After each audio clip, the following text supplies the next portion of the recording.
आज का हमारा टॉपिक है सदिश गुणन के गुणधर्म यानी properties of vector product. Cross product के कुछ प्रॉपर्टीज हैं, उनको हम लोग देखने वाले हैं। यहाँ पर पहला प्रॉपर्टी है कि सदिश गुणन क्रम विनिमय यानी कम्यूटेटिव नियम का पालन नहीं करता है। यानी अगर हम मान लेते हैं वेक्टर ए तथा वेक्टर बी दो शून्योत्तर सदिश हैं, शून्योत्तर सदिश हैं, शून्योत्तर सदिश है, तो A क्रॉस B बराबर नहीं होगा B क्रॉस A के, बराबर नहीं होगा B क्रॉस A के, यानी कि कम्यूटेटिव नियम का पालन नहीं करेगा। तो हमें पता है कि अगर मान लीजिए हम लोग वेक्टर ए और वेक्टर बी के क्रॉस प्रोडक्ट की बात करें, यानी vector A cross vector B की बात करें, तो इस कंडीशन में अगर बीच का कोण थीटा हो और उस पर लंब सदिश आपका जो हो वेक्टर एन कैप हो, यूनिट वेक्टर एन कैप हो, तो हमें पता है कि ए और बी का जो क्रॉस प्रोडक्ट होगा वह ए के मैग्नीट्यूड, बी के मैग्नीट्यूड और इनटू में sine theta into unit vector N के बराबर होता है। अगर यही बी क्रॉस ए की बात करेंगे तो यहाँ पर बी का मैग्नीट्यूड, ए का मैग्नीट्यूड, साइन थीटा और इनटू में माइनस में यूनिट वेक्टर एन हो जाएगा। मैंने आपको बता रखा था कि अगर वेक्टर ए दिया हो, वेक्टर बी दिया हो, देख लीजिए आप एक बार समझ लीजिए, ये आपका वेक्टर ए है, दूसरा सदिश वेक्टर बी है और यहाँ बीच का कोण थीटा है।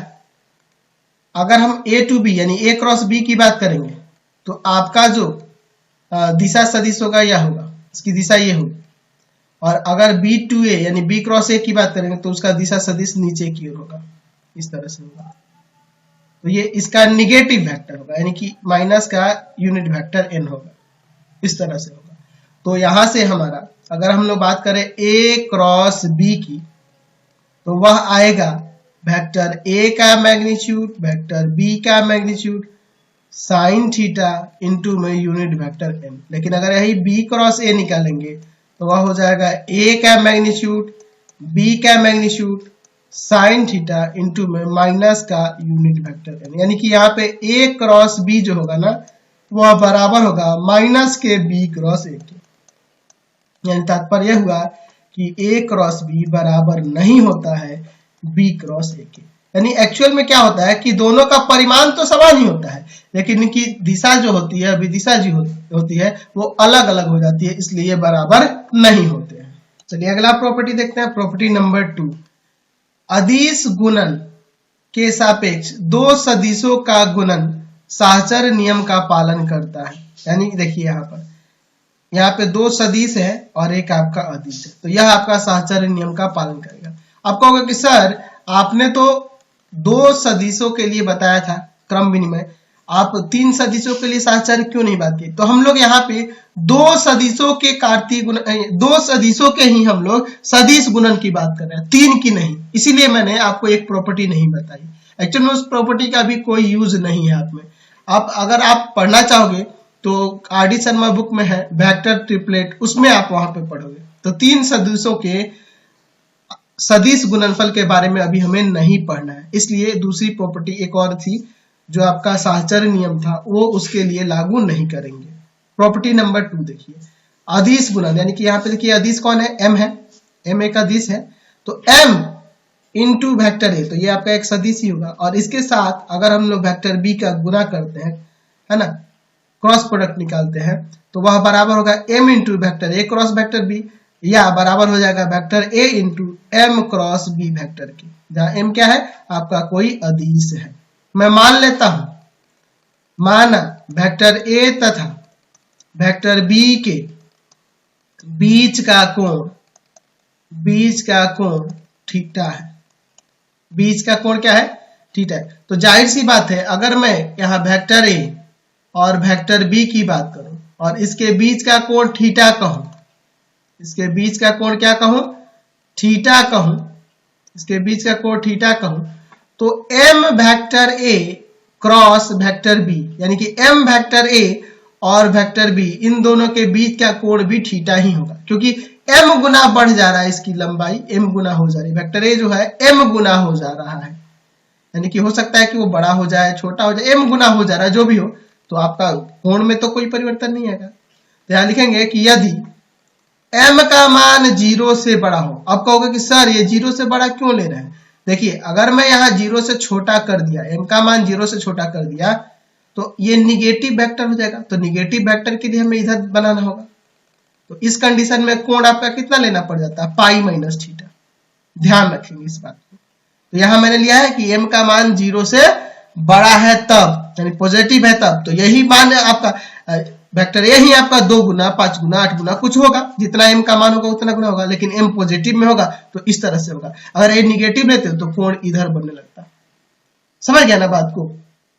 कोण निगेटिव में, अगर मैं m का मान माइनस में लेता तो कोण आपका इधर बनने लग जाता। इसीलिए मैंने यहाँ लिखा कि m का मान 0 से बड़ा हो तब, m का मान 0 से बड़ा हो तब, यानी कि अगर ये वेक्टर a है, यहाँ से यहाँ वेक्टर a था, तो m गुना बढ़ने से हो सकता है यह बड़ा वाला जो है m वेक्टर a हो गया। तो कोण में तो कोई परिवर्तन नहीं आएगा, कोई परिवर्तन नहीं आएगा। तब इस कंडीशन में मैं आपका ये लेता हूं m vector a cross vector b। तो ये किसके बराबर होगा? m वेक्टर a के मैग्नीट्यूड वेक्टर b के मैग्नीट्यूड साइन थीटा और इनटू में यूनिट वेक्टर n, जो इस पर लंब होगा दोनों पर, वेक्टर और वेक्टर बी पर दोनों पर। चलिए इसे मैं ऐसे भी लिख सकता हूं m वेक्टर a का मैग्नीट्यूड वेक्टर b का मैग्नीट्यूड साइन थीटा इनटू में यूनिट वेक्टर n। तो यहां से ये सब जो है ये एक्चुअल में है क्या? m को अगर छोड़ दिया जाए तो ये क्या है? Vector a cross vector b का मान है। तो देखिए, तो यह इसके बराबर हो गया ना। अब इसको लेके दिखाते हैं, vector a cross m vector b। तो इस कंडीशन में हम लोग लिख सकते हैं a का मैग्नीट्यूड, देखो आप b जो है वेक्टर b जो है, ये अभी अगर m गुना हो जाएगा तो कोण में कोई परिवर्तन नहीं आएगा, m vector b sine theta और यूनिट वेक्टर है। तो m बाहर भी निकल सकता है, m वेक्टर a का मैग्नीट्यूड वेक्टर b का मैग्नीट्यूड साइन थीटा इनटू में यूनिट वेक्टर n। तो ये फॉर्मूला बन गया vector a cross vector b का। तो तीनों एक दूसरे के बराबर हो गए ना, इसलिए हम यहां कह सकते हैं कि m vector a cross vector b बराबर में m vector a cross vector b बराबर में वेक्टर a क्रॉस में m वेक्टर b। ऐसे हम लोग लिख सकते हैं। अगर मान लीजिए यह m का मान 0 से छोटा हो गया, ये दूसरा कंडीशन लेते हैं, m का मान 0 से छोटा हो गया, तो जाहिर सी बात है कोण अब इधर लेना पड़ जाएगा, यह वाला कोण लेके चलेंगे, यह वाला कोण लेके चलेंगे। तो इस कंडीशन में यह वाला कोण जब हम लोग लेके चलेंगे, यह वाला कोण के लेके चलेंगे, तो यह कोण जो होगा आपका क्या होगा? यह कोण लेने से जो ये आपका अभिलंब जो दिखा रहे हैं ना, ये दोनों सदिश पर लंब, ये इसकी भी दिशा में चेंज आ जाएगा, यानी ये हो जाएगा माइनस का वेक्टर n। ऐसे हम लोग लिख सकते हैं n कैप। तो उस कंडीशन में आप vector m vector a cross vector b का मान निकालोगे तो हो जाएगा m वेक्टर a का मैग्नीट्यूड वेक्टर b का magnitude sine pi minus theta और इनटू में माइनस का यूनिट वेक्टर n। यानी कि यह किसके बराबर हो जाएगा? यहां से हो जाएगा माइनस का m vector a vector b का मैग्नीट्यूड साइन थीटा और इनटू में यूनिट वेक्टर n, इसके बराबर हो जाएगा। या दूसरे तरीके से भी एक ले सकते हैं। एक और तरीका क्या हो जाएगा आपका, मान लीजिए ये आपका वेक्टर a हुआ, यह आपका वेक्टर b हुआ। ध्यान से देखना, ये वेक्टर a है, ये वेक्टर a है, ये आपका वेक्टर b है। अगर मैं m का मान निगेटिव लेता हूं कि m का मान 0 से छोटा है, लेस देन 0 है, ठीक है, 0 से छोटा है, तो उस कंडीशन में अगर मैं लिखता हूं m vector a cross vector b की बात करेंगे, तो m जब 0 से छोटा है माइनस में होगा तो वेक्टर a आपका इधर हो जाएगा, वेक्टर a आपका इधर हो जाएगा। अगर मैं ये कोण जो थीटा था, अब यह पूरा कोण ले लेता हूं, यह पूरा कोण कितना हो जाएगा? पाई प्लस थीटा हो जाएगा। तो इस कंडीशन में आपका जो अभिलंब, ये जो लंब सदिश जो लेते हैं, ये ऊपर की ओर हो गए। तो इस कंडीशन में क्या हो जाएगा इनका cross product? m vector a cross vector b था, तो इसका मैग्नीट्यूड, दोनों का मैग्नीट्यूड और इनटू में साइन पाई प्लस थीटा और इनटू में यूनिट वेक्टर, ऐसे हम लोग दिखाएंगे, समझ गए ना। तो कई तरह से हम लोग दर्शा सकते हैं, लेकिन हमें उसे खास मतलब नहीं है, हम लोग पॉजिटिव के लिए ही बात करेंगे। जब m 0 से बड़ा हो उसी के लिए ही बात करेंगे, यानी कि यही होगा, हम लोग इसी को लेके चलेंगे। m 0 से छोटा के लिए हम लोग बात ही नहीं करेंगे, हम लोग 0 से बड़ा के लिए ही यहाँ पे बात करेंगे क्लास 12 में। आगे बढ़िएगा, हायर क्लास में चलिएगा तो और ज्यादा इसको हम लोग डीपली करते जाएंगे। चलिए अब हम लोग बात करते हैं वितरण नियम, डिस्ट्रीब्यूटिव लॉ। डिस्ट्रीब्यूटिव लॉ अभी आपको समझ में नहीं आएगा उतना खास करके, लेकिन मैं दूसरे तरीके से आपको बताने वाला हूँ। एक्चुअल में ये वेक्टर ट्रिपलेट नामक एक टॉपिक है जो आपके आरडी शर्मा बुक में ही दे रहा है। अगर आप उसको अच्छे से पढ़ोगे तभी आपको समझ में आएगा, लेकिन आपके सिलेबस में नहीं है वो, तो इसे हम लोग क्षेत्रफल के आधार पर साबित करके देखते हैं। सदिश गुणन, सदिश योग, सदिशों के योग के सापेक्ष वितरण नियम का पालन करता है। जैसे देखो, vector A cross vector B plus vector C बराबर हो जाएगा vector A cross B plus में vector A plus vector A cross vector C. ठीक है, जहां vector A vector B vector C आपके क्या है, कोई तीन सदिश दिए गए हैं। चलिए, तो मैं इसको साबित करने के लिए एक प्रिज्म का निर्माण करता हूं। ठीक है, प्रिज्म हम लोग एक बना लेते हैं इसको साबित करने के लिए। ठीक है, एक प्रिज्म का निर्माण करते हैं पहले, फिर हम लोग इसको साबित करेंगे। चलिए, समझ रहे हैं ना प्रिज्म किस प्रकार से हम लोग बना रहे हैं। चलिए, मैं क्या करता हूं, इनके इस शीर्षों को मिला देता हूं, ये आपका प्रिज्म एक बन जाएगा। ये आपका प्रिज्म हो गया। चलिए, इसका नाम दे देते हैं यहां पर ए बी सी। ठीक है, यहां पर देते हैं नीचे A dash B dash C dash. ठीक है, चलिए अब इसके बाद देखो, तो मैं यहां पर मान लेता हूं ये जो आप ए डैश देख रहे हैं ना, इसको मैं वेक्टर ए कर लेता हूं। ठीक है, ये वेक्टर ए ले लेते हैं। अच्छा, और ये आपका बी ए जो है ना, इसको मैं वेक्टर बी ले लेता हूं। और आपका यह आपका ए सी जो है ना, ए सी, इसको मैं वेक्टर सी ले लेता हूं। तो जाहिर सी बात है, ये वेक्टर सी होगा तो यहां भी वेक्टर सी आ जाएगा। यह वेक्टर ए है तो यह वाला भी वेक्टर ए हो जाएगा, ये भी वेक्टर ए हो जाएगा। समांतर है ना जी, और बराबर भी होंगे। ये वेक्टर बी तो ये आपका वेक्टर बी हो जाएगा। अच्छा, यह क्या होगा, तो आपको पता है यहाँ पर कि कोई particle B dash A dash जा रहा है, फिर ए डैश से सी डैश जा रहा है, तो इन दोनों के योगफल त्रिभुज के योग के नियम से यह हो जाएगा vector B plus vector C, और यह वाला भी हो जाएगा vector B plus vector C. ठीक है, तो ये आपका एक बंद प्रिज्म है, तो मैं यहां नाम लिख देता हूं, माना इसका नाम क्या हो जाएगा, A B C C dash B dash A dash एक बंद प्रिज्म है, बंद प्रिज्म है। ठीक है, ये आपका बंद प्रिज्म है। तो इसमें हमने क्या क्या लिखा है, तो हमने लिखा है ए डैश वेक्टर ए है, ए डैश वेक्टर ए लिए है, और क्या लिए है आपका B dash B vector A है, और फिर आपका सी डैश वेक्टर भी आपका वेक्टर ए है। ये सब वेक्टर ए है। वेक्टर बी की बात करें तो बी ए है, vector B A, B dash A dash B vector जो है वो आपका बी डैश बी, देख लीजिए, नहीं सॉरी बी ए कहाँ है, बी ए है, और कौन है यहाँ पर देखो तो ये रहा बी डैश ए डैश, और कौन है वेक्टर बी, और किसी को नहीं लिया है। चलिए, और फिर वेक्टर सी की बात करेंगे तो आपका ए सी है, वेक्टर ए सी है, फिर आपका ए डैश सी डैश वेक्टर है जो आपका वेक्टर सी है। अच्छा, आपका बी सी जो आया है, बी सी वेक्टर, वो vector B plus vector C हो गया है, और बी डैश सी डैश भी आपका vector B plus vector C हो गया है ना। अब मैं क्या करता हूं कि जितने भी क्षेत्र बने हुए, देखिए इसमें कितने फलक है, तीन, एक ये आगे एक पीछे एक इधर, तीन है ना, एक दो और एक सामने तीन, चार पांच, टोटल पांच फलकें हो रही हैं इसकी, एक दो और एक सामने तीन, एक नीचे चार और एक ऊपर पांच, टोटल पांच फलक हो रहे हैं। सभी का क्षेत्रफल निकाला है, सदिश क्षेत्रफल हम लोग निकालते हैं। यहां लिखते हैं एरिया ऑफ, है ना, एरिया ऑफ किसका, या फिर लिख देते हैं, इसका नाम लिख देते हैं ए बी सी का सदिश क्षेत्रफल, सदिश क्षेत्रफल, इस ए बी सी का सदिश क्षेत्रफल क्या हो, तो इसका हो जाएगा आपका 1/2 वेक्टर बी क्रॉस वेक्टर सी।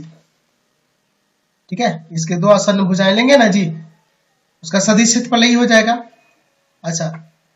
अच्छा, अगर triangle A dash B dash C dash की बात करेंगे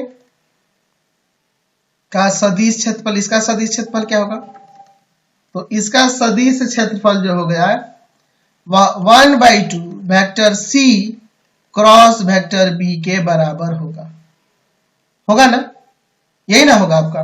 अब बाकी ये देखो, ये समांतर चतुर्भुज और ऊपर वाला भी समांतर चतुर्भुज, तो लिखेंगे A B B dash A dash का क्षेत्रफल, ये दोनों आपके समांतर चतुर्भुज है।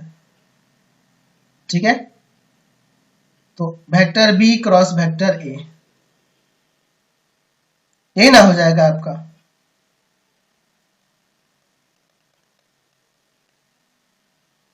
कोई दिक्कत नहीं है। ठीक है, अच्छा, फिर आपका ए डैश सी डैश सी, ए डैश सी डैश सी, इसका क्षेत्रफल, इसका सदिश क्षेत्रफल, हम लोग सदिश क्षेत्रफल की बात कर रहे हैं, सदिश क्षेत्रफल है ना, ये वेक्टर रूप में ही हो रहा है। ठीक है, यहाँ पे भी लिख देंगे सदिश क्षेत्रफल।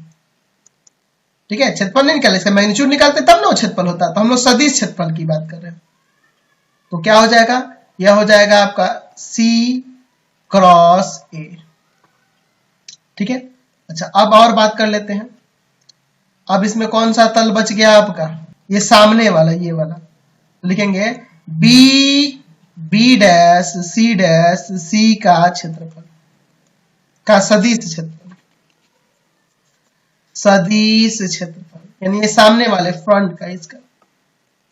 तो देखो आसन्न भुजाएं ये और ये होंगी, तो क्या हो जाएगा, A cross vector B plus vector C, ये ना हो जाएगा। अच्छा, हम लोग जानते हैं कि एक बंद आकृति हो और बंद आकृति के सभी सतहों के सदिश क्षेत्रफलों का योग 0 होता है। यहां लिख सकते हैं कि किसी बंद ये क्या है जी, प्रिज्म था, प्रिज्म के सभी सतहों के सदिश क्षेत्रफल का योग, सदिश क्षेत्रफल का योग 0 होता है, 0 होता है। यानी कहने का मतलब 1/2 सबका एक एक करके, vector B cross vector C plus 1/2 vector C cross vector B plus vector B cross vector A plus vector C cross vector A plus vector A cross vector B plus vector C बराबर में 0। समझ गए? यहां देखिए 1/2 vector B cross vector C plus 1/2, अगर मैं इसे करूंगा क्रॉस प्रोडक्ट में तो ये निगेटिव हो जाएगा ना जी, अगर बी पहले कर दूं और सी पहले बाद में करूं तो यहाँ माइनस आ जाएगा। 1/2 vector B cross vector C, यहाँ भी देखो, यहाँ भी पलटूंगा तो माइनस का vector A cross vector B के बराबर हो जाएगा, यहाँ भी पलटूंगा तो माइनस का vector A cross vector C के बराबर हो जाएगा, और प्लस में वेक्टर ए क्रॉस में vector B plus vector C बराबर में 0। तो ये देखो ये कट जाएंगे, ये भी, ये देखो सॉरी ये दोनों माइनस में है, उधर भेज देते हैं, vector A cross vector B plus vector C बराबर में हो जाएगा, ये दोनों जाके उधर प्लस का vector A cross vector B और प्लस में vector A cross vector C. यही ना है आपका वितरण नियम। तो फिलहाल ये जो आपके प्रॉपर्टीज है इन सबको समझ लीजिएगा आप अच्छे तरीके से, और इसके बाद हम लोग नेक्स्ट वीडियो में आगे के टॉपिक को देखेंगे। फिलहाल इस वीडियो को इतना ही, क्योंकि मुझे थोड़ा किसी काम से जाना था। तो आपको हमारे 3 चैनलों को सब्सक्राइब करना होगा। पहला है path finder classes Chhapra, path finder classes Chhapra. दूसरा है आपका भारती भवन रविकांत सर, भारती भवन रविकांत सर। और तीसरा चैनल है रविकांत सर के नाम से, रविकांत सर के नाम से। तीनों चैनल को सब्सक्राइब करेंगे, इससे रिलेटेड वीडियो के लिए सीधे डिस्क्रिप्शन में जाएंगे और इससे संबंधित नोट्स के लिए गूगल पे जाकर सर्च करेंगे www.ravikantsir.in ravikantsir.in और यहाँ पर जाकर आप सभी क्लासेस के नोट्स को डाउनलोड कर सकते हैं और उन्हें पढ़ भी सकते हैं।